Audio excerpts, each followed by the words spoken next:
Smiley moon ఏర్పడినప్పుడు పూజలు ఏమైనా చేయాల్సిన అవసరం ఉంటుందంటారా? అంటే 3 గ్రహాలు కలయికలో ఈ స్మైలీ ఫేస్ కనిపించబోతుంది కాబట్టి నవగ్రహాల దగ్గర పూజలు చేయించుకోవడం కానీ లేకపోతే ఏదైనా గుడికి వెళ్ళడం కానీ చేయొచ్చు అంటారా? ఏం అక్కర్లేదమ్మా, ఏం అక్కర్లేదు. చక్కగా ఇందాక మనం చెప్పినట్లుగా స్నానం చేసి ఆ సమయానికి ఆ స్వామివారి ముగ్గురిని దర్శించుకొని మనస్ఫూర్తిగా కళ్ళు తెరిచి చూడాలి. కళ్ళు మూసుకొని తెరిసరికి తెల్లారి నిద్రలో పోతారు. తెల్లవారుదామని కాబట్టి మనకు నిద్ర తొందరగా లేచి అలవాటు లేదు చాలా మందికి.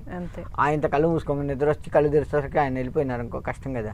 అందుకని వాళ్ళని చూస్తూ మనస్ఫూర్తిగా నమస్కారం చేసుకొని, నీ అనుగ్రహం వల్ల ఈరోజు మంచి స్థాయిలో ఉంటున్నాను స్వామి, నా జీవితం ఎప్పుడూ కూడా సాఫీగా ఉంచండి, నా జీవితంలో మనశ్శాంతిని ఉంచండి, నా జీవితంలో భార్యాభర్తలు అన్యోన్యంగా ఉండేటట్టు కానీ లేదంటే వ్యాపారం కానీ ఉద్యోగం కానీ అభివృద్ధి అయ్యేటట్లుగా ఉంచండి అని ఆ శుక్రుడికి, మనశ్శాంతి ఉంచని శనికి, నాలో ఆలస్యత లేకుండా నన్ను నీవు పట్టినా కానీ నన్ను ఎటువంటి ఇబ్బందులు పెట్టకుండా ఉంచు స్వామి అని ఆ శనితోటి చెప్పుకొని నమస్కరించుకొని, ఆ సమయంలో వీరుంటే అట్లా నమస్కరించుకొని మన ఇంట్లో ఉన్నటువంటి దేవాలయం ప్రాంగణంలో, అంటే దేవాలయం అనే కాదు మన ఇంట్లో ఉన్నటువంటి పూజా మందిరంలో చక్కగా దీపారాధన చేసుకొని మనకు వచ్చినటువంటి దేవతా శ్లోకాలు ఏమైనా ఉంటే చదువుకొని చేస్తే చాలు, అక్కడ ధ్యానం చేసుకుంటే చాలు.